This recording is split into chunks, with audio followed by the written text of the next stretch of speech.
Hello, everyone, and welcome to the Bleed Blue Evil Geniuses podcast. This is the podcast where we talk about everything Evil Geniuses, or at least as much as I can related to my expertise on the topic, essentially. But yeah, so this was going to be a filler episode. But the good news, I guess you could say, is that it won't really be much of a filler episode because actually quite a bit happened. A lot happened in League of Legends this week. A lot happened with some of the secondary teams for Evil Genius's Counter Strike squads. So we'll have plenty to talk about there.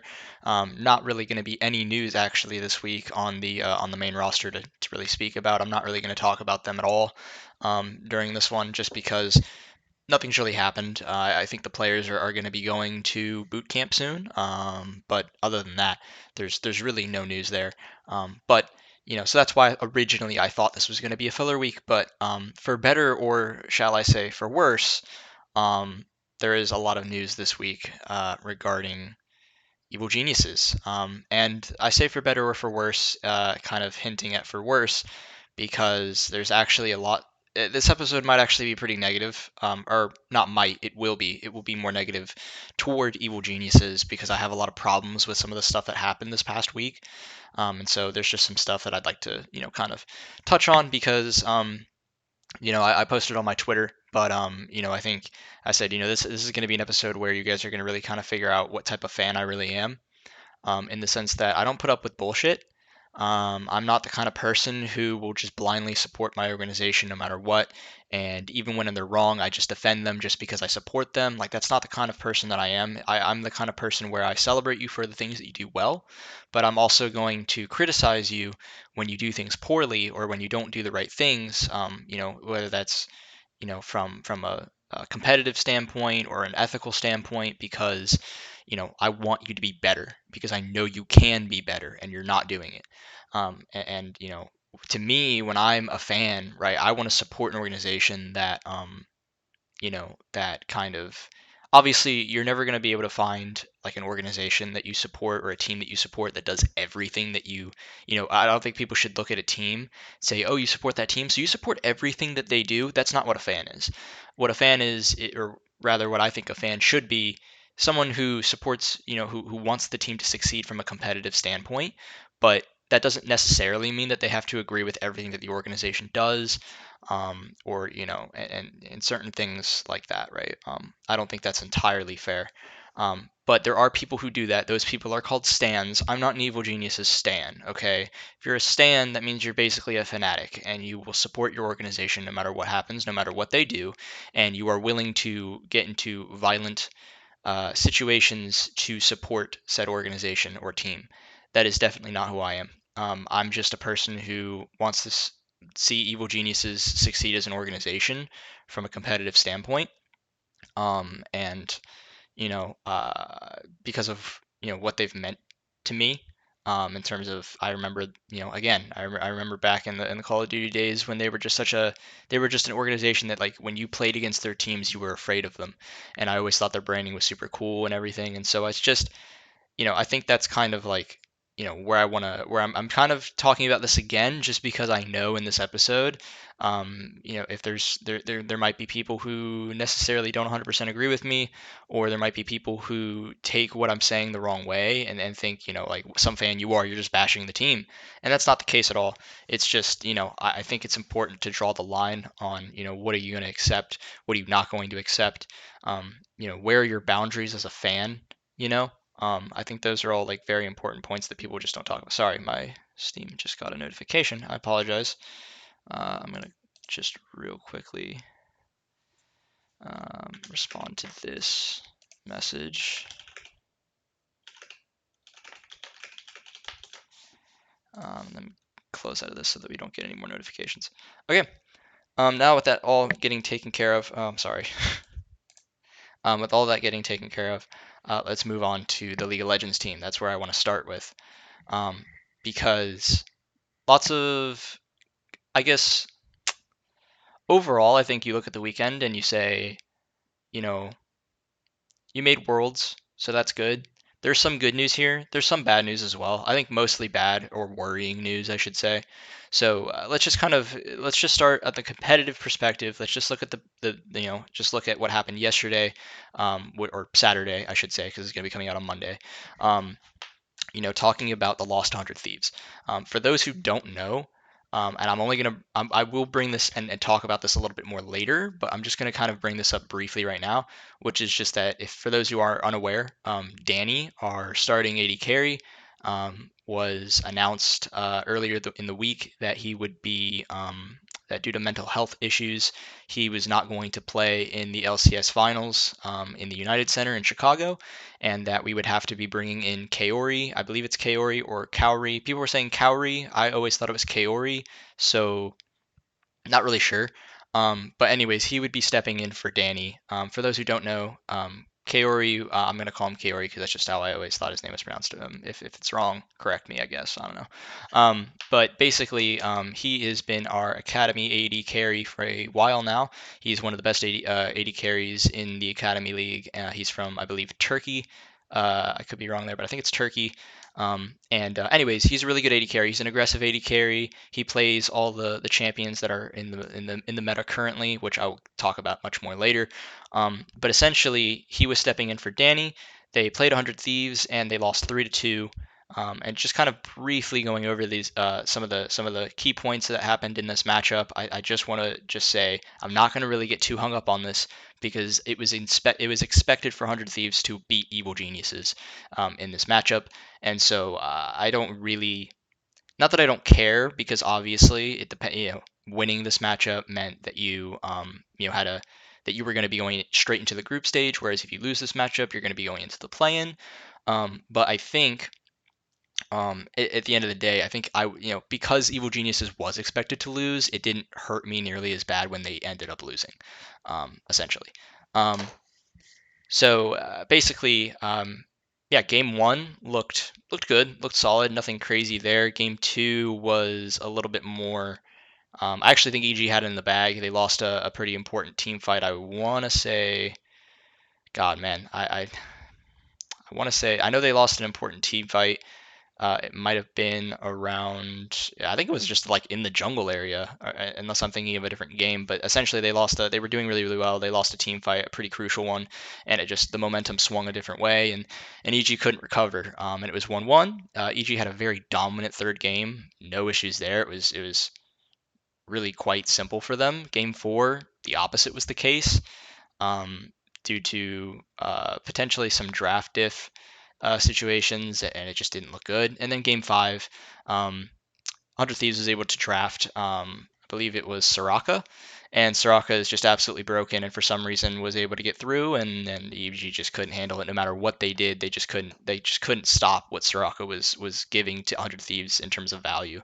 And so it was just kind of a draft diff type of situation. Overall, listen, like I said, I'm not too hung up on the results. I'm not really like, oh, but what does this mean? Like how they performed here, how does that impact how they're going to perform at Worlds? I'm not really going to touch on that, because I don't think there's too much you can get out of it, especially when you're playing with a different type of player in Kaori. Whereas Danny's a little bit more passive, Kaori was very aggressive, and Kaori was very strong in lane, whereas Danny's typically struggles in lane. But that's just from the competitive side facing 100 Thieves. I just wanted to bring that up because I'm sure people wanted to, just kind of hear about it or get updated on it. That's kind of what happened in the LCS finals. But the key points here, Danny's situation. So, like I said, the CEO, Nicole LaPointe Jameson, tweeted out that Danny was going to be stepping down from the roster due to mental health reasons. And so, obviously, mental health should be taken super seriously. That's not something that you should mess around with, obviously. We've seen instances in the past. I'm not going to specifically mention in Counter Strike, but if you know, you know, where you've seen players. I'm not going to get into that, but basically, mental health was the issue for Danny. I'm not going to speculate in terms of like what is his condition, why is it happening. I mean, I will say that Danny has always seemed like a kind of person who kind of beats himself up over things, like particularly about his performance. I at least that's what I saw in him, and it's something that I kind of see in myself, is something where they tend to be a person who just beats themselves up over things that are happening if they're not performing the way that they want to, and he just looked. You could tell like during the game against Team Liquid when they won, he really holds that emotion in. You don't typically see him express a lot of emotion, and so I could see how he could definitely be the kind of person to hold things in. Don't know how long this has been going on for, obviously, and it's something I kind of want to touch on a little bit in terms of Evil Geniuses and how they handled the whole situation, because I think obviously Danny definitely should have been. I mean, no question about it. They're handling the Danny situation correctly in terms of letting him step away from the team, letting him kind of figure out his issues and everything.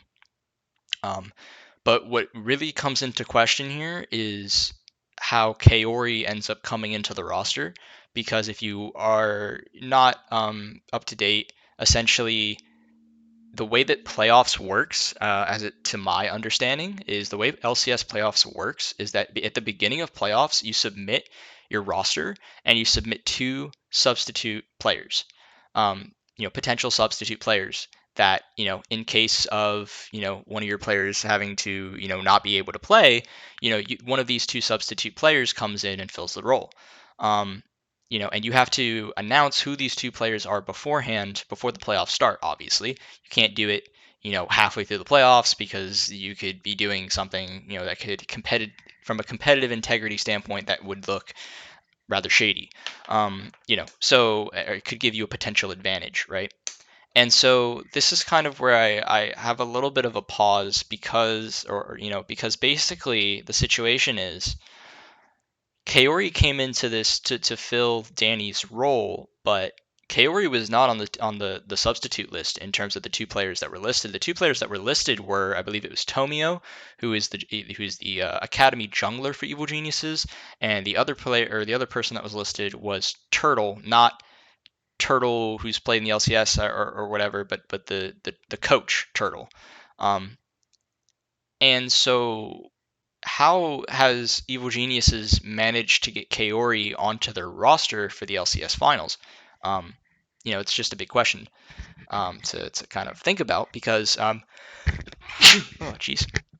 Oh, sorry about that. Didn't see that one coming. But it's a big question to ask, right? Because, you know, uh, if he's not on the substitute list, how has Riot allowed him to play, right? Um, it's I guess inferred that this is because it's an emergency substitution, but it's not really clearly defined, at least in the playoff rulebook. I know it is in the regular season, rulebook. It's they talk about emergency replacements, but I guess it's just kind of unclear as to how they've managed to get Kaori into the roster here. Um, and it definitely let me preface this, right? Let me preface this. Peter Dunn is a really nice person. He's a really good person. He's an ethical person. He works very hard. And I am not trying to imply that Evil Geniuses has maliciously tried to make sure that Kaori has come in for Danny, right? Um, for specific reasons, which I will touch on right now. Basically, the reason why this looks so bad, not just because it's not specifically mentioned in the rulebook, and there seems to be no real. If Kaori wasn't listed on the sub list, I don't understand how he was allowed to play. It should have just been Tomio or the coach Turtle. And I understand that rule for rule that doesn't match, but at the end of the day, that's Evil Genius's responsibilities to make sure that they, you know, put as one of their substitutes, one of their players that they think might potentially, have to get switched out. Definitely calls into question if Evil Geniuses, how long have they been aware of this issue with Danny? Because if you would like to think if Evil Geniuses was aware of the situation, if they knew that Danny was going through some tough times, that they would want to make sure Kaori was listed on that substitute list so that, just in case something happens with Danny, we have the substitute ready, right? You would like to think that maybe even the two rookies would be your best options. I don't really know why Tomio is listed because he's a jungler and Inspired. I don't, why would Inspired not be playing, right? So you would think that it would be your two rookies that you would want the substitute slots to go to, but that wasn't the case. So I just don't really understand how Evil Geniuses has managed to get KORI on the roster, and when you look at it from the competitive standpoint, it is not a good look for Evil Geniuses because for this reason, right? Going into the LCS finals and through this whole playoffs, what we have seen is that Danny's champion pool has been very limited due to the meta that is currently in play. And it was really hurting Evil Geniuses in terms of their play because they typically feed a lot of resources to Danny, and instead, what we saw in playoffs was that they were changing, feeding the resources to Danny, and they were allocating more resources to JoJo and to Impact, right? Which is not typically how Evil Geniuses plays, at least not in the past. And so this is because Danny, his champion pool was not working for the meta, and he was struggling individually in terms of his performances, right? And so it just really comes into question. He cites mental health issues. Again, I'm not questioning that at all. In fact, I could, there is no reason to speculate on that. And if anyone does speculate on that, they are in the wrong. You should never be speculative about that type of thing. But when you look at it from a competitive integrity standpoint, it does bring up a lot of questions, right? Because for example, who is Danny getting replaced by? Danny is getting replaced by an aggressive AD carry whose champion pool is perfect for this meta, whose strengths are his ability to perform in team fights, and his champion pool is good for this meta. So when you look at those, and he's very aggressive as a player. And so when you look at those things, you just think like, dude, if anything, this might actually be like a potential upgrade for Evil Geniuses. Like, sure, they don't have much practice with him, and that's obviously going to cause issues. But if he's already good at team fights, he was playing on a roster on the academy team where a lot of his resources were getting fed to KORI. So it's not like he's not used to how Evil Geniuses likes to play.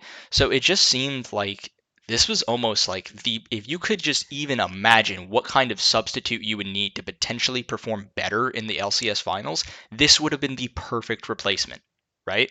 And so that's where you call into question, it just doesn't look good from an optics standpoint. Am I saying that Evil Geniuses intentionally did all of this? Absolutely not.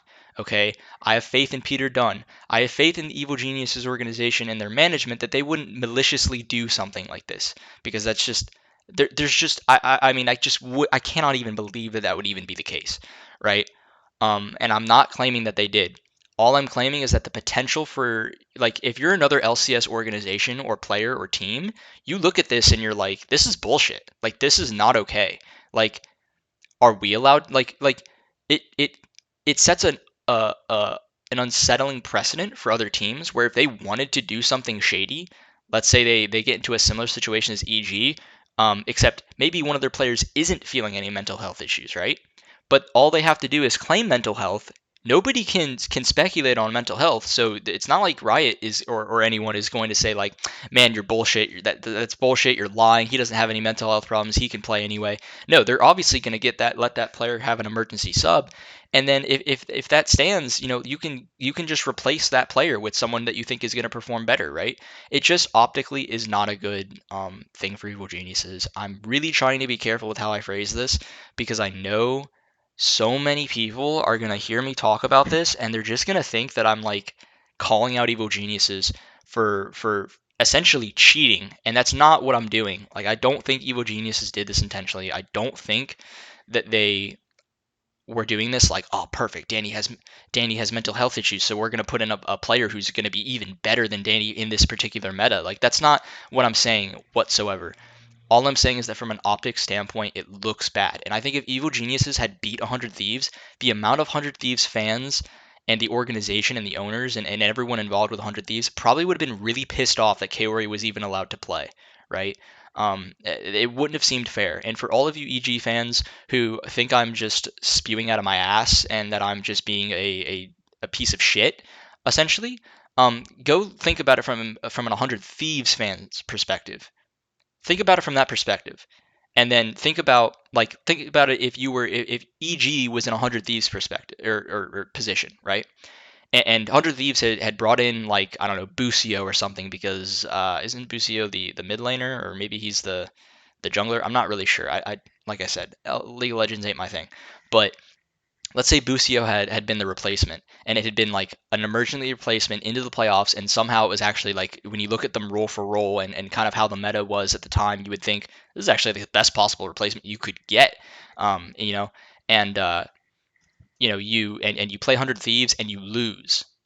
How pissed off would EG fans be? They would be fucking. They would be so mad because they'd be like, "Well, it's bullshit. He shouldn't have even been playing." Like, you can understand, what the perspective would have been like. I actually think it was a good thing for Evil Genius's reputation to lose this game, because if they had won, I just see this as a lose-lose either way, in the sense that, like, if you beat 100 Thieves, the reputation of evil geniuses from, like, they're gonna look at you like, well, okay, you guys are just a bunch of cheaters. Like, he wasn't even supposed to be playing.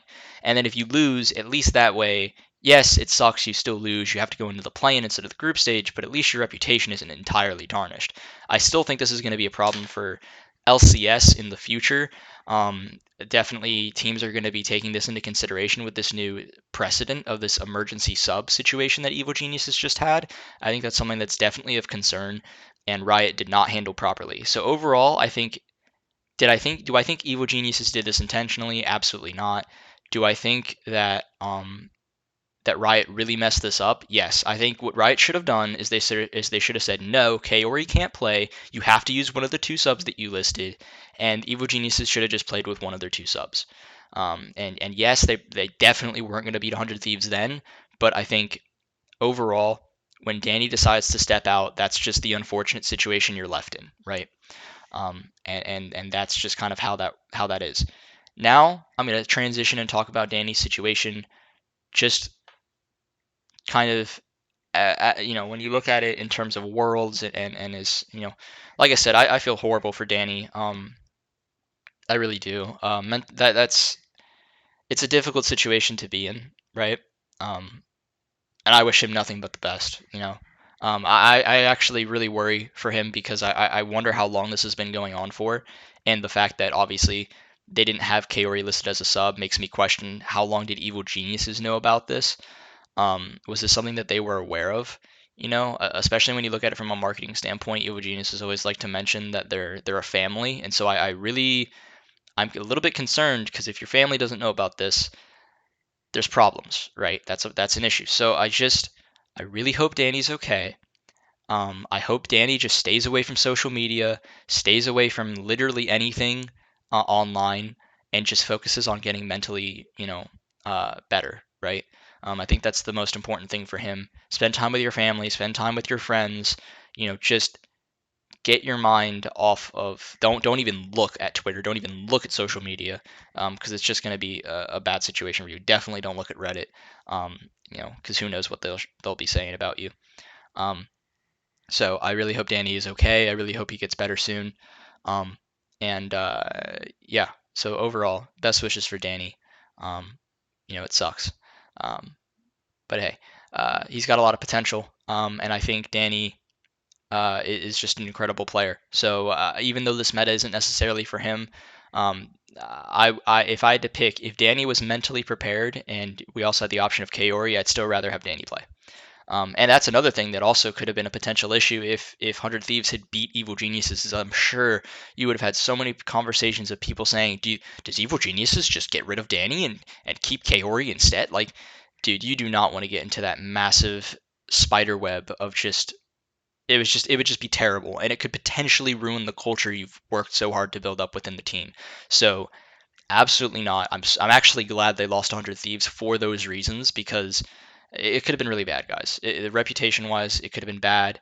Maybe it could have even been bad for the team culture, in terms of, people quite starting to question whether or not Kaori should be in the lineup over Danny, which I think is ridiculous, but I'm sure that we get brought up, right? Um, and so, kind of now going into Worlds, right? Because Evil Geniuses has taken third place, they're going to be going into the play-in. I'm making this currently after the play-in has been announced and all the teams have been announced in their respective groups. Evil Geniuses has gotten pretty lucky. They are not in the group of death with DRX, RNG, and Mad Lions. They are going to be in the group with Fnatic instead. So hopefully Evil Geniuses should be able to make it out of this group, but it comes with some caveats, right? We got lucky in terms of the group, the play-in selection, but where there's cause for concern is obviously, is Danny going to be ready? right? And I hope that Danny doesn't rush this. Danny should not be trying to rush his mental health, status, or how he's feeling mentally. He should not be trying to force himself to feel better, or talk himself into saying that he's feeling better just because he wants to play at Worlds. That would be the wrong way to handle this. If Danny's not ready to play at Worlds, he shouldn't play. If Danny is ready to play at Worlds, that's different, but it needs to come from Danny. And Danny and people need to really make sure that he truly feels that way, because I don't want Danny coming back in for Worlds if he doesn't feel like he's mentally in the right headspace, right? Um, so I worry about that. I think either way, it's definitely Evil Geniuses is probably in the worst spot they've been in all season, in the sense that I think the meta falling out of Danny's favor is definitely important, but I think also, this isn't how anyone wanted Evil Geniuses to end their summer split. And so I really hope that they're able to come in and kind of and bounce back, and hopefully I would assume all the players and the management and everybody, Peter Dunn and Nicole, are all, behind Danny and supporting him, and that they're all going to be working hard for Worlds. Again, minus Danny if he's not feeling mentally there. But hopefully things are okay moving into the play-in, and I actually think play-in is a decent spot to actually be in the sense that thank God we got a lucky, the better group of the two, and on top of that, it might actually give your team more games to play, which might actually help you warm up going into the group stage, right? If you're able to make the group stage, I think it's a good way to kind of warm up for it. It might even help them, right? Kind of bring that cohesiveness together, right? Another reason why I worry for Danny and I don't want him to rush back into getting into to get ready for Worlds is that I, typically, and I don't know that this is happening because I just heard from LS, he was talking about like when teams are coming in for boot camps and whatnot, and it seems like some of these teams from the Asian regions and whatnot are not really coming in for any boot camping for a while. But I just worry that typically when LCS teams go and practice against the Asian teams, they get absolutely rolled. They barely win any games, and the games they do win, they typically have to like sit there and be like, well, was the other team just trolling? Like, were they even taking the game seriously? And so, God forbid Danny rushes to come back in, plays in some of those scrims, gets absolutely bodied, and just kind of mentally collapses again. We definitely don't want that happening. So it's just another thing to worry about, right? So overall, I'm coming into Worlds a little worried for Evil Geniuses. I really hope they come into this Worlds um, with just no pressure, in the sense that, look, this is your first time making it to Worlds. You're playing with JoJo, who's a rookie, Danny, who's super inexperienced, and is still young is very very young in his career, and is coming off of some mental health, some mental health concerns. Um, you know, you're the third seed from NA. Just there's no pressure on you, right? The expectations are very limited, um, and so the opportunity to exceed said expectations is quite large, right? It's definitely possible, right? And so I think EG just needs to come into this with no pressure. Don't try to pressure yourself into, oh, this Worlds is happening in NA and we got to represent. No, don't even go down that road. Just focus on yourselves. Focus on working together to get better as a team, and just having fun, because at this point you've made Worlds. That's what matters. You know what I mean? And honestly, just just have fun, because there's really no pressure. If Evil Geniuses doesn't make it through play-in, is that a disappointment? Yes, but it comes with the caveat that we're not sure where Danny is. And so I just think it means that Evil Geniuses doesn't have a whole lot of pressure coming into Worlds, and so I hope that they really, really just kind of just go into it and have fun, and that JoJo's able to learn a lot, Danny's able to learn a lot, and that again, assuming he plays, um, and that kind of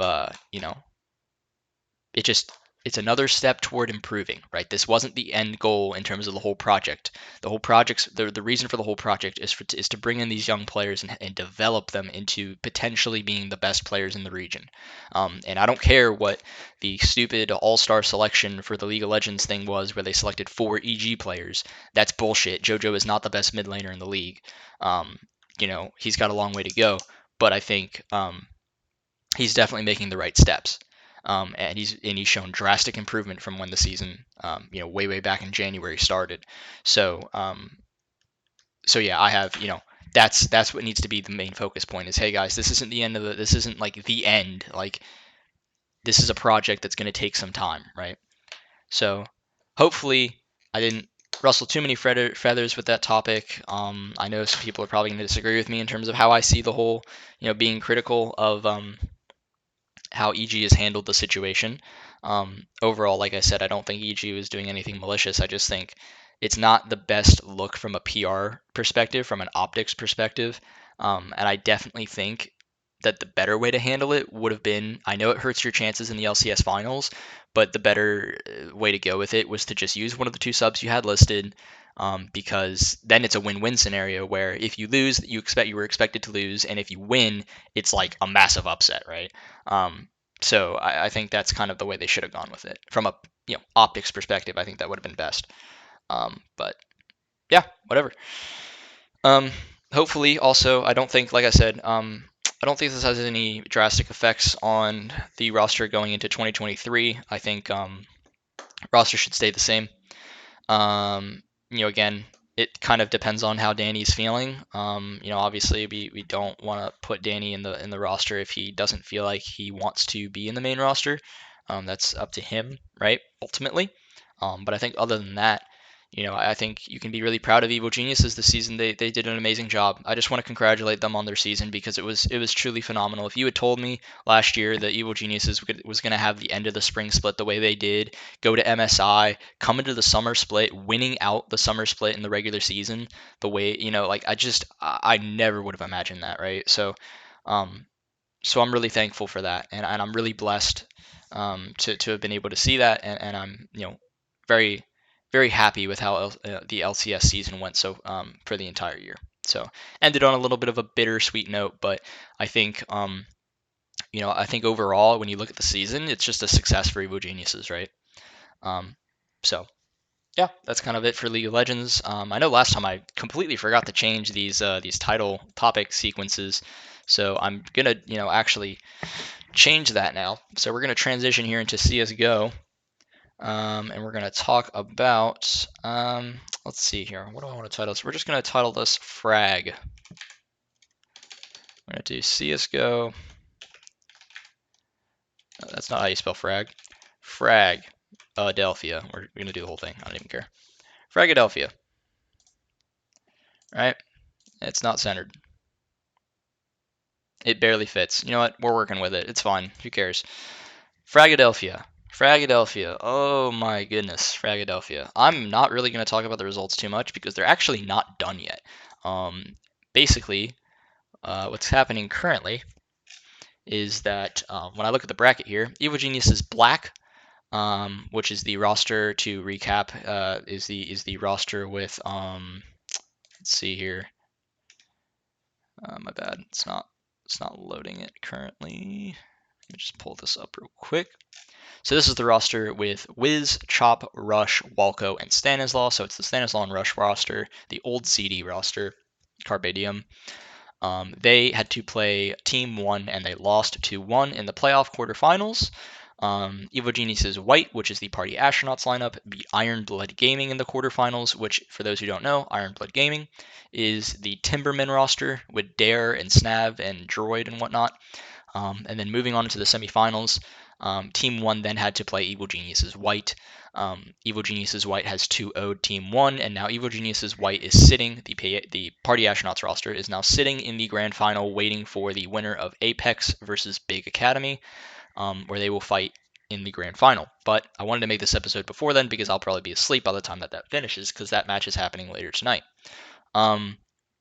So I don't want to talk about the results too much because the bigger topic really is conflict of interest. Conflict of interest. Yeah. Should these teams, like I said earlier in the last episode, these two teams should not be here. This is a conflict of interest. This is a blatant conflict of interest, and neither one of these two teams, or rather, what I should say is, one of these two teams should not be here, because it's not fair, right? It has a competitive integrity problem, and people were pointing out, well, what if happens if both teams play each other? That's not well. Number one, that almost happened, right? Evil Geniuses Black almost played Evil Geniuses White in the semifinals, um, but Team One beat Evil Geniuses Black. Um, but if you're Team One, you've got to be a little bit pissed off because you just beat Evil Geniuses and then you had to play Evil Geniuses again in the semifinal. Like, that is so stupid. That just makes no sense. And if you're Evil Geniuses, you essentially had two chances to win the tournament. Like, that's so stupid, right? It just doesn't make any sense. Um, Briefly touching on the results, I'm glad EGPA. Evil Geniuses White is in the grand final. That's super cool. I'm super stoked for them. Great experience for the team.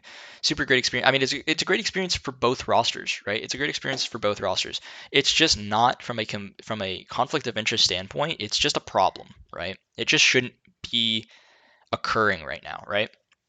Sorry, I'm just moving this real quick. Yeah, it shouldn't even be a thing. Frankly. Um, I was just checking the time real quick. Just wanted to make sure I was on point here. But where do I want to go with that? So a while back, right, there was a article that came out from on dust2.us by Ryan, where basically he kind of was touching on the controversy regarding both rosters attending Fragadelphia. For those who also don't know, Fragadelphia is the event that's happening in Philadelphia right now, where you basically have a lot of Tier 2, Tier 3 NA teams, and in addition to those teams, you have I think Blackhand, which is a team from the UK, and you got that roster going. You have Apex coming in, who has Shocks on their roster.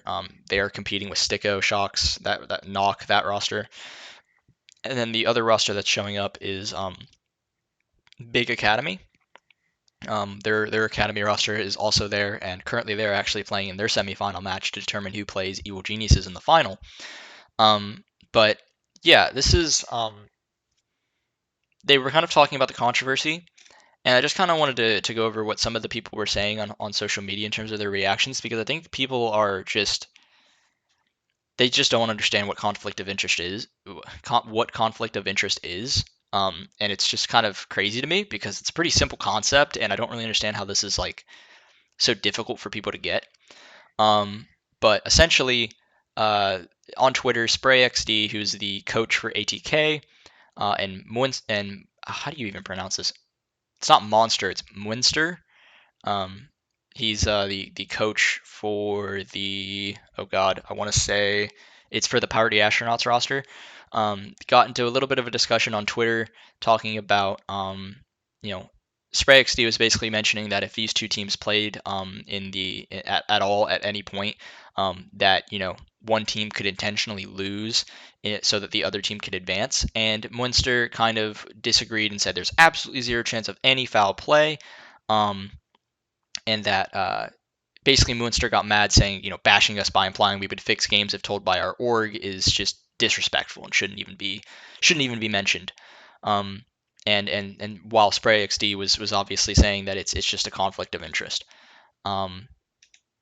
And in short, yeah, I 100% agree with Spray XD. This is a conflict of interest. This shouldn't even be happening. And unfortunately, Munster, no, this is actually completely reasonable to bring up.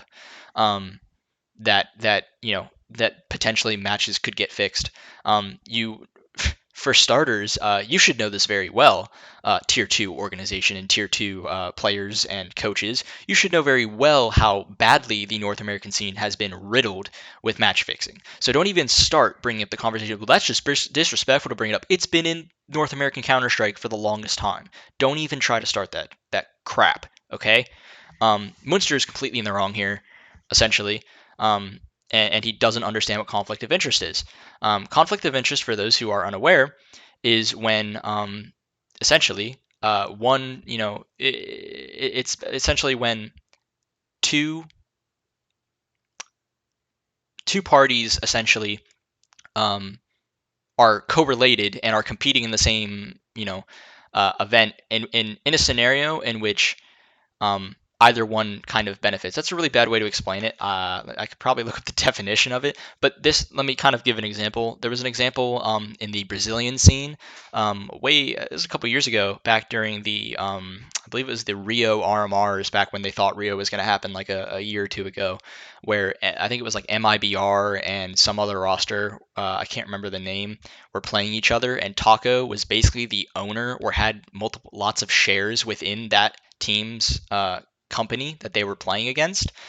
That's a conflict of interest, right? Because Taco could, because he owns a lot of shares in said company or in said organization that they're playing against, he could, in theory, tell them, hey, throw this game so that we can get a better spot for the RMR, right?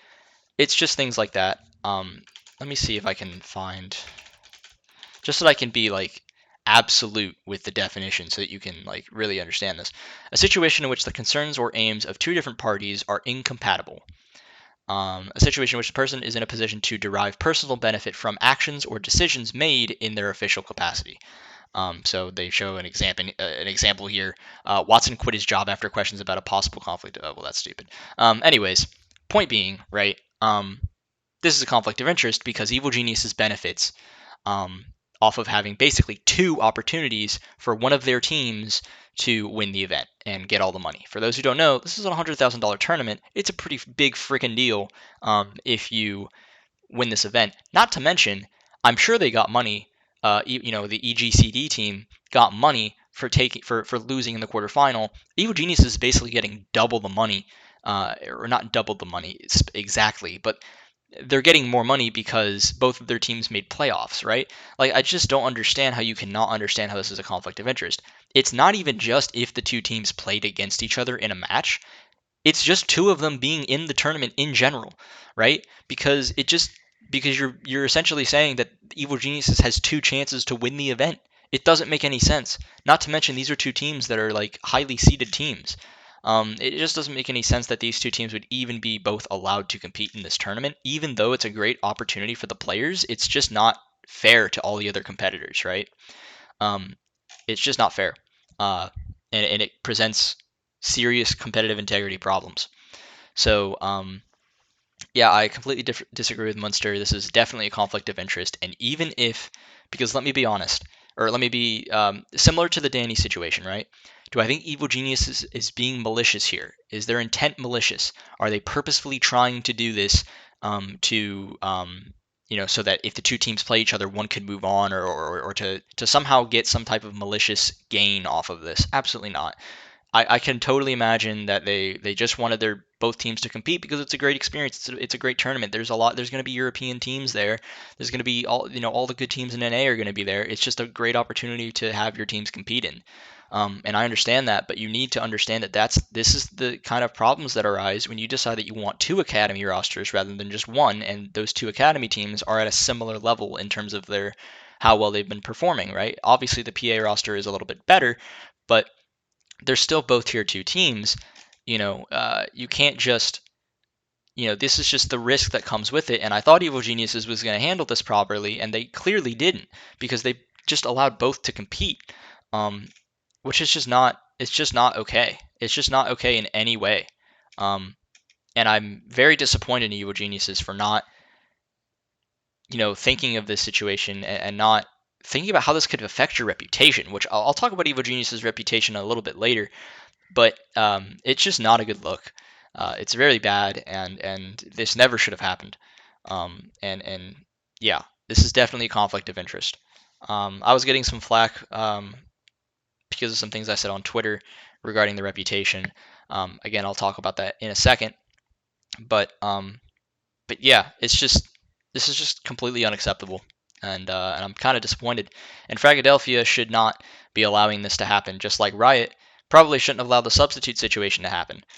They're actually kind of similar in the sense that these are things that Evil Genius has tried to do because it helps their teams competitively, but it doesn't. It's not fair to everybody else. And the respective organizations that should have been able to stop this, aka Riot and Fragadelphia, did not stop this and allowed this to happen, and that is even worse, in my opinion. But Evil Genius is definitely should have been aware of both of these situations and definitely should have Just taking the hit, um, instead of doing what is unethical and allowing both the Kaori to sub rather than one of the subs they listed, and for also sending both of these rosters to this tournament. Because if you're Team One, you've got to be pissed off that you just lost to Evil Geniuses, or you beat Evil Geniuses, and then you get in the semifinals and played against Evil Geniuses. Just makes no sense. Um, especially when you look at it from the perspective that EG likes to market that this, which is just bullshit. They like to market the fact that this is like, no, it's a 15-man fluid roster, and any player can move, between any of the three teams, and blah blah blah. It's such bullshit. You have a main roster, you have two different academy teams. Okay, that's what you have. They're all three completely separate teams. Because guess what? Fluidly moving players from one team to another is not a real thing in Counter Strike. It just doesn't work. Um, so that's just a bad marketing look, especially when you look at the fact that like I kind of like described with Team One, it's like these people are trying to act like it's not a conflict of interest, but then Evil Geniuses, from Evil Geniuses' perspective, they say this isn't a conflict of interest, but then at the same time they say that both rosters are just Evil Geniuses. They're just the same brand. And it's like, okay, well then you have two teams with the same name competing in the same tournament. Like, how can you say on one hand it's not a conflict of interest, and on the other hand say, oh no, but it's a fluid roster. It's all the same team. It's like, can you guys be consistent in anything, please? Whatever. Um, Kind of gonna now lead into the perception of evil geniuses, and also this is eventually going to bleed into like their marketing, which I kind of just briefly touched on. But in terms of evil geniuses perception, I actually got in a little bit of a discussion on Twitter regarding evil geniuses and their perception in the community, because it's quite clear evil geniuses, at least from a perspective in Counter Strike, is just seen as just this terrible dog shit organization that is immoral and is ruining the scene. Um, and I got that from many people on Twitter, and I don't think it's entirely accurate, but this definitely doesn't help. Um, the points that I tried to bring up were that obviously this isn't, and Ryan brings this up in his Dust2 article, his Dust2.us article, where he mentions that, for example, Davenport University sent 3 rosters to this event. Um, Nobody's talking about them ruining Fragadelphia. Um, and CLG in the past has sent multiple rosters to Fragadelphia. Um, yeah, it's just nobody mentioned those, nobody criticized those teams, but they criticize Evil Geniuses, and I don't think that's entirely fair. But I can understand it's just because Evil Geniuses is a bigger organization, and they have better teams. But I still don't think that's entirely fair to only call out Evil Geniuses and not call out the rest of the teams. And that was my only point on Twitter. But people decided to, of course, take it as, oh, well, you're an Evil Geniuses fan, you're biased, and that's why you're trying to downplay the situation, which I definitely wasn't. And anyone who thinks that I am is an idiot, because I don't think Evil Geniuses should have done this, and I think it's extremely unethical. But apparently, I'm just some stupid stan who just kind of, just supports them for everything. Apparently, but yeah, it's just not. This just never. This should have never happened. And I don't think it's entirely fair to only blame Evil Geniuses. This is definitely an issue where you look at Fragadelphia and you're like, what the hell are you doing? Like, why are you not stopping this from occurring in your tournament? As your tournament gets bigger and bigger, this kind of stuff won't fly. You can't allow this stuff to happen, right? I'm sure Big Academy and Apex are not exactly stoked that Evil Geniuses sent 2 rosters. Like, you gotta imagine it from the competitive standpoint, right? And it's just not fair, honestly. So, um, kind of leading into the well, I'm going to briefly touch on the beef with Thorin. There was some beef with Thorin on social media in regards to kind of I'm not touching on this too much. Essentially, some Evil Geniuses staff, managers or whatnot, were kind of doing what everyone does to Thorin, which is, oh my god, I can't believe you blocked me, and uh, just complain, oh, I'm so glad that I got blocked from Thorin, like just the stupidest stuff that you've ever seen. I don't understand why Evil Geniuses has decided to just like completely act like Thorin is a cancer. For example, I actually think this was a couple months ago, there was something where essentially their evil geniuses will not do any content with Thorn, which I think is just a terrible decision. Thorn is one of the best content creators. He creates a lot of podcasts, which are typically really good for the players to kind of explain their position in their career. Thorn is not a malicious person. He doesn't. He's not. Even if he doesn't like you, if he doesn't interview with you, he's not going to bash on you in terms of like um, he's not gonna lie about you. He's not gonna say that you're a terrible player when you are. If you are a good player and he doesn't like you, he's not gonna spew lies and say that you're a terrible player. He's gonna acknowledge you for being an incredible player, and he might criticize you for some of the other things that you've done. But typically, his interviews are really good with players because it allows the players. He did one with Automatic in the past, which is a really good one if you haven't watched that. Where the players can kind of talk about their perspective, and it kind of helps them. It's a good thing for the players to kind of if you're an organization looking to sign one of these players, and Thorne's done an interview with them, you can listen to the interview and you can learn more about the player, right? So I think it's a really good opportunity for the players and the organizations, and kind of getting the word out there, right? It's just good press. And they've just decided not to even deal with him. But they have also decided to just antagonize him for no apparent reason. Look, I'm not going to go into super detail about this because I think it's compared to the other news that I was talking about, this is just another thing that happened this week that isn't exactly a good thing. It's not good optically, but there were people who were from EG's employment staff who were kind of getting on him, and were just kind of antagonizing him and sending him messages and whatnot. And it's just like, number one, if you're gonna do it, don't do it on your business account where it says EG and then your name. Don't be a dumbass, because clearly what that shows, like, people don't understand this, and it pisses me off, which is that if you work for a business and you have like the business's name and then your name, right? For example, EG so and so. If you then make a tweet about your politics, or you make a tweet about some personal opinion that you have that could be controversial, you're tying that to the brand. You're tying it to Evil Geniuses. You're saying Evil Geniuses supports my opinion. That is not what you should be doing. It's just so obvious from a marketing standpoint, and people just don't get it. And so when I see shit like this, I'm like, dude, if you're gonna do it, at the very least, at the very, very least, do it on your own personal account. Number two, don't do it, or should be number one, don't do this at all. This is stupid behavior. But if you're going to do it at all, don't do it on your fucking business account. Like, are you an idiot? So that was kind of what pissed me off with that. Was like, number one, of all the people you're going to try to attack in the esports scene, you're really going to attack Thorn? Number one, like he really gives a shit or even knows who the fuck you are. Number two, it's terrible because Thorn actually produces really good content that is extremely beneficial for organizations and players if they utilize it in the right ways. And number three, it's like you're just tying Evil Geniuses to bad press for no reason because you have a personal gripe with somebody because of your own political reasons. Whether that's, I mean, obviously actually politics, or if it's like a social politic thing, just don't be an idiot. Like, how stupid do you have to be? It's like walking down the street with like a fucking Evil Geniuses shirt and then like going to like some like insane, like doing something like robbing a bank. I don't know. Like you wear an Evil Geniuses shirt and you're robbing a bank. You don't think people are going to be like, oh, he was wearing this shirt and he was robbing a bank. What does it mean? How does this tie to that? Like, you people just don't get it. Obviously, that's an extreme, but I'm just saying, if you're going to make stuff, if you're going to make political comments, if you're going to try to like bash people based on your own personal things, your business account should be only about your business, right? Your business account should be about your work.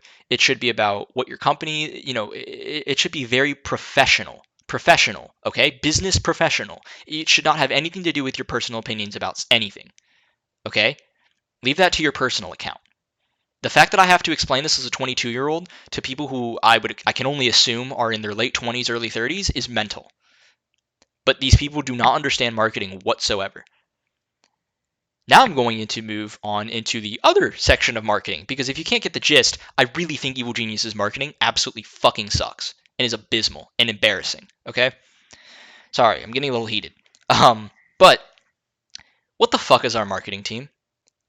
Like, guys, this is what set me off. Not just the whole thing with Thorn, but So Team Liquid showed they created a video, a really nice documentary. If you can't tell, Liquid does a great job with their CS:GO documentaries. They did it for their like 100, or it was like 100 or 200 days of like, of that Liquid core that won all those tournaments.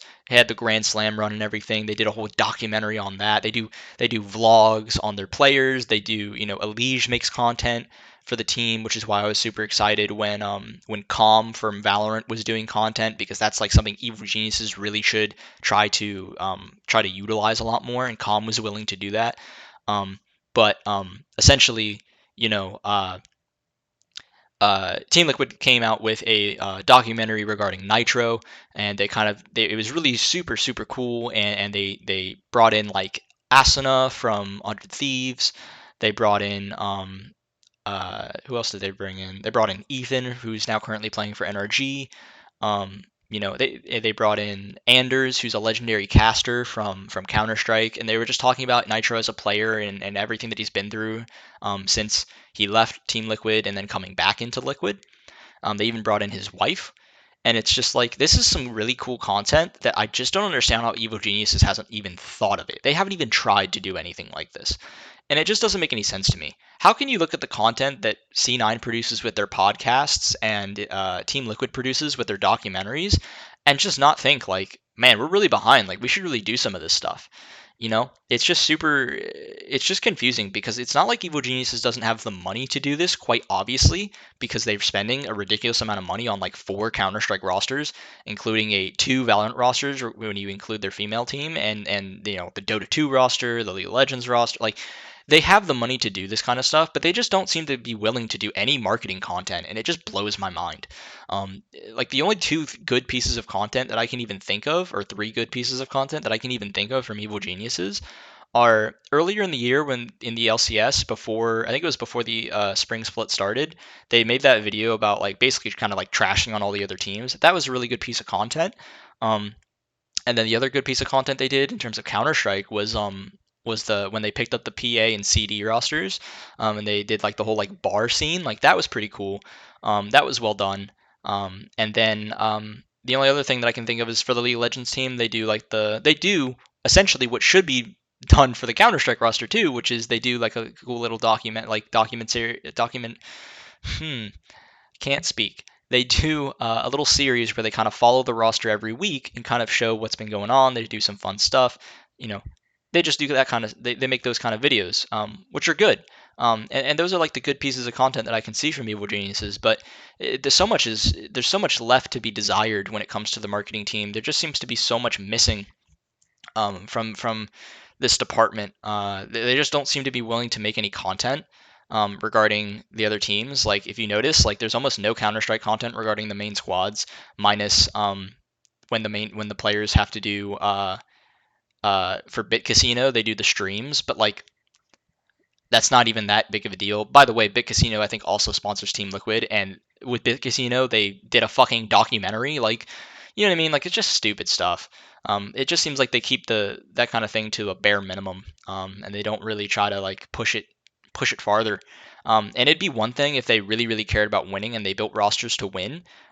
You could say, well, they're just putting more resources into winning, and because they're doing that, they don't really deal with all the marketing stuff. I would still say that's bullshit, because when you look at an organization like Team Liquid, they do everything well. They have good merch, they have good marketing, they make really great content, they build superstar stacked rosters. Look at what they did with League of Legends. Obviously, it didn't work out, but they still made an incredible roster and they spent a lot of money on it.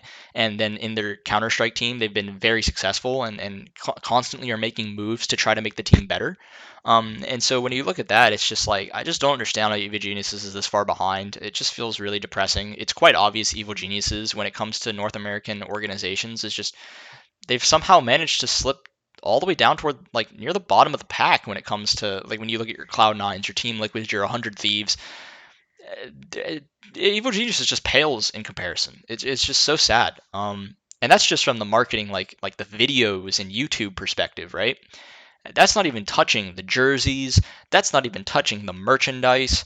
Like, they are so far behind in those departments as well. The Evil Geniuses came out with the world's like jersey designs, they're fucking dog shit. It's like this green. I understand the green. They were trying to do it for like the whole like, oh, we're from Seattle and everything, and that's cool and all. I get that. It's a major, or it's not a major. It's a world that's happening in North America. I get it. That's cool.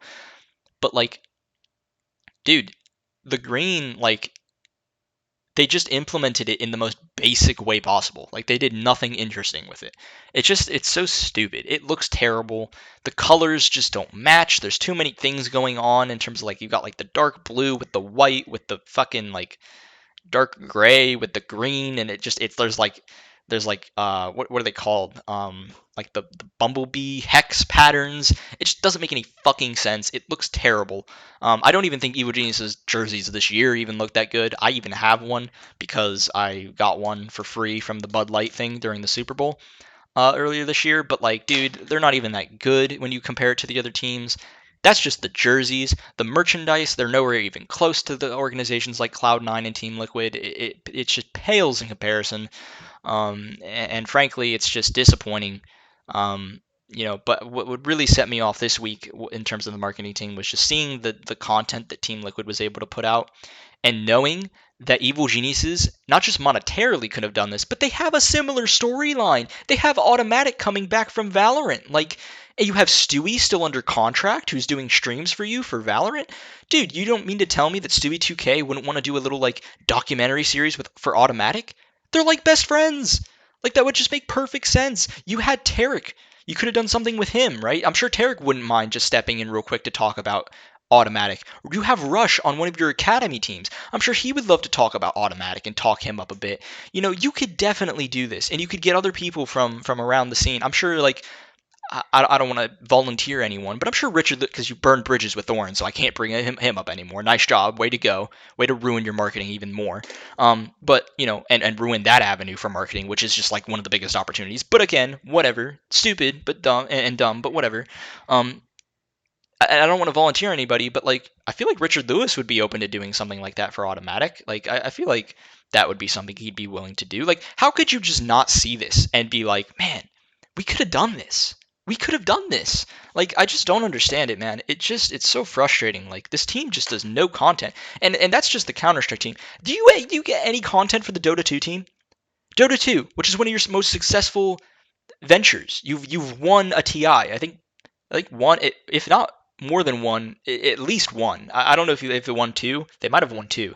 I think they might have actually won multiple TIs. I can't remember off the top of my head. I'm so sorry, but you're a big organization in Dota 2. Like, how have you not done any content for any of these teams? Like, there's no Rocket League content. Like, it's just so sad, dude. This organization just seems to not make any, like, how can you expect people, new fans, to come in and get intrigued and connected with all these players? Like, you don't understand. Like, it's not like Evil Geniuses has boring players on these rosters. Like, the Dota 2 team, from what I can tell, seems like a pretty cool roster, but it's hard to get connected to them because there's just not enough content. I don't feel like I know them that well.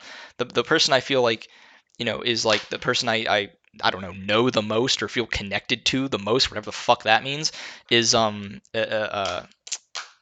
what's his name? Fly. Yeah, he seems like a pretty cool guy.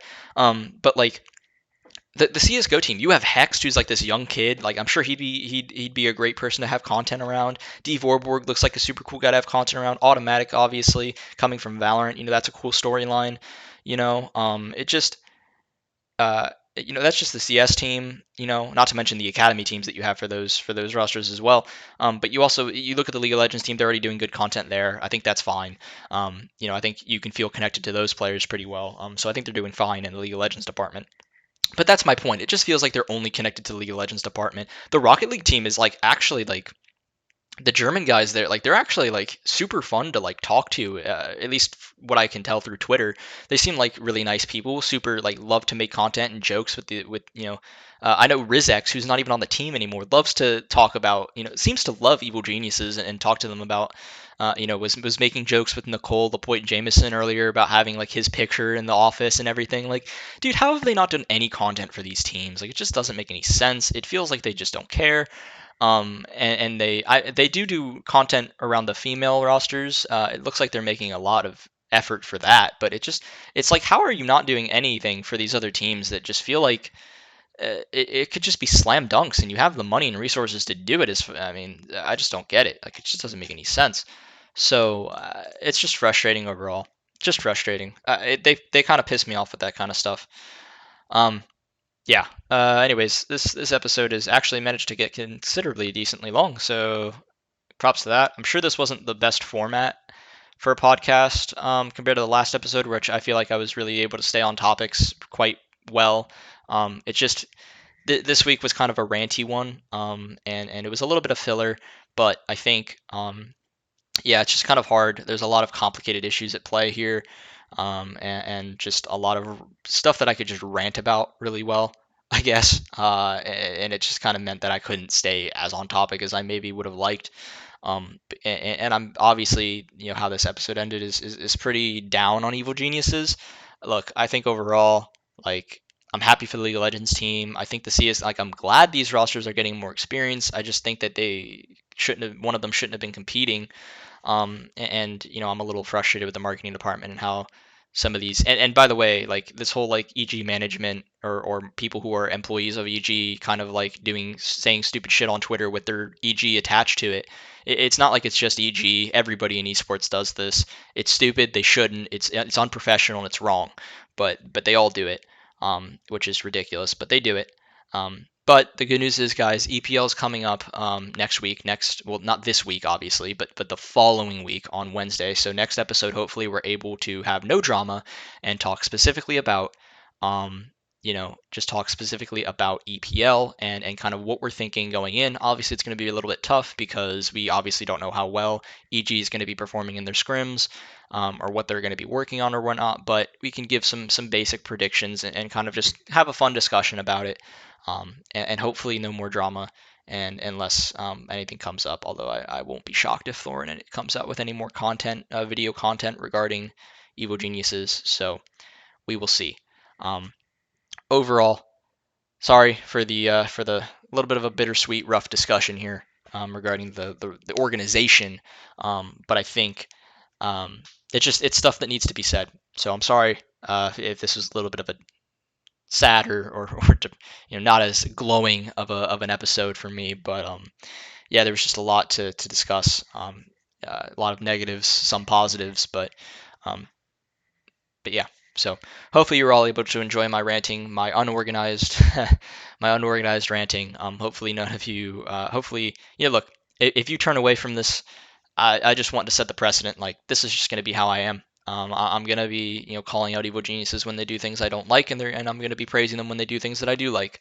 If that's not something that you like, or that you want to watch, fine. You don't have to watch. But it's just, I think these are important things to talk about, and I'm not going to bullshit any of the things that they do because I don't think that's fair. Um, that's just, if I wanted to accumulate the fastest amount of growth possible, I could do that, but that's not my intention with this podcast. My intention with this podcast is to talk about what I think about Evil Geniuses and how they're doing, and the good and the bad, and to because I want them to be better, right? I want them to be better than this. And so don't take any of this to like you're not a true fan or anything, because it's just not the case. It's the opposite. I care so much for this organization. I want this organization to succeed so badly that I want to call out their faults because I want them to know from the fan perspective, kind of what we're seeing from the outside, because it can be hard when you're in the inside to kind of see all the issues that are at play, and sometimes it helps getting an outside perspective. So hopefully that's what I'm able to bring. But yeah, let me know in the comments what you guys think about everything that's been going on. Obviously, real quick at the end here, just want to say, um, you know, I will be praying for Danny to get better soon. Send your wishes out to Danny. Don't, I mean, don't go too far, okay? Just, like, don't bother the guy. Like, let him do his thing, okay? Don't go crazy with it or anything. But, like, praying that he gets better soon. Really am, because he's a good kid. He's got a lot of talent, a lot of potential. And so just wishing the best for him. Um, and with that, I think I'm going to end the episode. I will see you guys next week to talk about EPL and hopefully no more drama, but I'm sure it'll come up. So thanks again.